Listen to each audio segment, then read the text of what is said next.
Yo, what's going on everyone? How you guys doing today? Welcome back to another ST2 video. In today's video, we are here on stream and we're going to be ranking the Brave weapons. This week, there's double loot drops, not only for normal weapons, but also for shinies. So there's going to be a ton of people looking for some weapons. So I decided why not rank them today in a tier list. Now that we had them for a while, just to kind of tell you what I feel about these weapons. So that's what we're doing today. We have all the weapons right here. I'm going to go one by one, and put them where I feel that it's good. You might agree with some of them, you might not. But it's just how I feel with the weapons. If you guys don't agree with it, make sure that you let me know in the comments below. Let's get into it and let's start with the Blast Furnace. Okay, so now the Blast Furnace, I'm thinking the Blast Furnace is currently, this is also currently, although I know it's going to get some buffs, I think currently is a B. I think the Blast Furnace is a pretty solid weapon in both like Crucible and PvE. It can get some pretty good rolls for both of them, but there's nothing that really makes it like super special besides being like a good feeling pulse rifle, especially since pulse rifles right now are just in an okay spot. I think after the buffs for PvE, it could go up to an A, but for right now, I feel like B is just about like the spot where I'm feeling comfortable to put like the Blast Furnace. It's got some pretty good PvE perks like Firefly, Kinetic Tremors, and like PP has got like things like Send Moment, Kill Clip. Send Moment, Kill Clip has to be probably my favorite. It makes the weapon feel so good. But still, I think it's just a B weapon. Next up, let's go with the Edge Transit so we don't have to go with another pulse rifle right away. And I feel the Edge Transit has to be an S tier, bro. The Edge Transit, it's so good. It went from being like a meme weapon to being one of the best PvE weapons in the game. It could all have to do with the way grenade launchers are right now. But man, the Edge Transit is a beast. that MBS bait and switch, it's hard to beat. It's just a very easy way to get like a really good grenade launcher. If you guys haven't gotten a good Edge Transit, then get out there this week and get a good one. Especially if you're planning on participating on like a day one raid for Final Shape. This is pretty much a must-have because this thing is just amazing. The only other grenade launcher that's as good as the Edge Transit is pretty much just the Cataphract, and that comes from Trials. So if you don't like going to PP, you gotta get a good Edge Transit. There's no doubt about that. The biggest glow up in history, bro. From being a meme weapon that everyone hated to being just a top tier DPS weapon that you should definitely have. Alright, next up, moving on to Succession. I gotta say, Succession I think is a C tier type of weapon. It's okay, but I feel like Succession didn't really get anything new. It's a weapon that you currently can get in the game. So because of that, I feel like that in my book drops it quite a bit. That it's a weapon that's available already, and the roles that people are going for are pretty much the same roles that people put on their normal Succession. So because of that, it kind of drops it a bit. So I think C tier is just fine, a fine place for the Succession. It is a good sniper. It's a pretty decent one for PvE, but like I said, it's a weapon that was already in the game. It wasn't sunset or anything. It didn't come back. For me, what I was most excited about is basically like the weapons that came back, essentially. Alright, next up we have the Fallen Guillotine. And I think we're going to put this one at C tier, right next to the Sniper. Although, I think we should put it in a higher C tier. So I think I'll put it over here. Because the Fallen Guillotine, well, once again, it's just a weapon that was already in the game and that we can already get. It is definitely easier to get now than it used to be before. It wasn't craftable. So people have an easier time just getting the Fallen Guillotine, getting a good one, which is always nice to have. If you are going for a DPS legendary sword, you're probably going for the Falling Guillotine. And it even got some new perks. It got Eager Edge. It can get double like damage perks like Vorpal and Surrounded both at the same time, which I know is kind of niche, but that's something new that I can do. So I feel like the Falling Guillotine, pretty cool. I'm actually even thinking of maybe putting it in B tier, but I'm kind of torn between B and high C for the Falling Guillotine. I think we'll leave it there for now. If we have to make any changes. Now we get to the Forbearance. Now this is going to be a bit of a controversial one. So the Forbearance, I feel like it actually got some nice perk changes. You could still get the classic roll, but you can also get other things. Like I think you could get demo with chain reaction now, which gives you a crazy amount of like grenade energy back. But chain reaction is also getting nerfed soon. So I think for right now, I'm gonna slap it on B tier, while chain reaction is still as good as it is. Because Forbearance, it's the big boy Forbearance. How can I not put it at B tier? Forbearance has been an iconic weapon since Bao the Disciple, pretty much.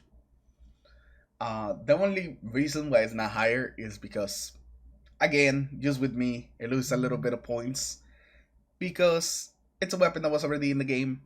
They did add a couple of extra perks to them. But it was already in the game. You could already get the Forbearance if you really wanted it. Alright, so now for the Hammerhead. I really like the Hammerhead, although I'm not one to go for machine gun DPS. Most of the time I use my machine guns for ad clear, and it's got some insane perks for ad clear, like being able to stack up Rampage and Killing Tally both at once, which is pretty amazing. Kill me about it in the comments, but I love my Hammerhead. Being able to fire, basically use one bullet into every ad is amazing. And then when you pair it up with a volatile rounds build, it makes this thing just ridiculous. Not only an ad clear, but also dealing with some bigger ads. I've been using pretty much Killing Tally Rampage on my Hammerhead since the Hammerhead first dropped, because I got pretty lucky. Like one of my first Hammerheads actually had that, and I've been loving my Hammerhead. Now next up we have Hungary, and why do you why do you bring back the Hungary, Bungie? Why do you bring back the Hungary? We did not need another Hungary, bro. We had it like 3-4 times before this. We did not need another Hungary. Next up, the Lunasau ECA. ECA, I love my Lunasau. It's really good in both PvP and PvE. I've been loving Heal Clip Incandescent in PvE. Been using that a bunch ever since I got it. And also in PvP, Magnificent Howl is amazing. It's a little bit more niche now. It's a little bit more towards 6v6. But hitting those 2-taps, ooh, beautiful. It's just beautiful. A 140 with a 180 archetype just feels really nice. So I have to put the Lunasau at A. Alright, next up we have Elsie's. The Elsie's basically just a legendary Stranger's Rifle. Or I guess a No Time to Explain now. Yeah, legendary No Time to Explain. It's really good in Crucible. It feels fantastic in Crucible. It is illegal how good this thing actually feels. But it is just a No Time to Explain. So I feel like I'm going to put it right next to the other Pulse Rifle, right next to the Blast Furnace, for similar reasons. They're really good feeling Pulse Rifles, but currently the Pulse Rifles don't really do too much in PvE. They're mostly relegated to PvP weapons. But hopefully once the final shape releases and they get that big buff, they'll be a lot better in PvE. But right now, I feel like they're just like PvP weapons, and while I like using them in PvP, and I feel like they're both really good. I don't think I could go higher than a B tier for the Elsies. But hey, it's a pretty good high B because I really love the way it feels. Next, we have the Midnight Coup. And I already know I'm going to put the Coup either in A or high B. I'm just kind of deciding. I really like the Midnight Coup. It's a hand cannon with kinetic tremors, which already makes it feel pretty nice. It's got explosive payload. It's got frenzy. It's got some really good perks that make a hand cannon just feel pretty nice. I'm just being able to put a lot of damage out in PvE. In PvP, I'm not the biggest fan of the Midnight Coup. It's alright. I wouldn't say I like it as much as the Lunas in PvP. But for PvE, it's also a fantastic weapon. So I'll say that we'll put a high B. We'll put the Midnight Coup at high B, just under the Luna's Howl. Now, we move on to the Mountaintop. And I pretty much haven't taken off the Mountaintop for any PvE related stuff since it came out. So it's gotta go on S tier, boys! The Mountaintop is back. The Mountaintop is just amazing. Giving it random rolls just made this thing even better. It may not do as much damage as it did with the auto-loading back in the day, but it can still put in work. Each shot does so much damage, and when you pair it up with perks like Recombination, Impulse Amplifier, this thing can put in work. You could also get multiple in the magazine with Ambitious. You can get lead from gold, so you always have a bunch of shots. This thing is just amazing. I just fallen in love once again with the Mountaintop for PvE. In Crucible, not really good anymore. It's more for the memes in Crucible. But for PvE, I pretty much haven't taken off the Mountaintop. Any chance I get to use the Mountaintop, I'll have the Mountaintop on. I've been really loving my Recombination and Impulse Amplifier roll. That roll is just amazing. You can shoot so many, reload so fast, and while you're using your other weapons, you're building up that recombination for you to use, essentially have a mini rocket. Mountaintop is amazing. I really love the Mountaintop. It's quickly becoming one of my favorite weapons in the game. Again. And lastly, we have the Recluse. And I know you guys in the chat, not that big fans of the Recluse, but I am actually a fan of the Recluse. What can I say? I think it's because of the builds that I've been using the Recluse with. I've been using it with my Hunter Grifalcon build. So because of that, it does actually really well. So I really been enjoying the Recluse in PvE. I think we'll put it over here because I think I like some of these weapons more than the Recluse.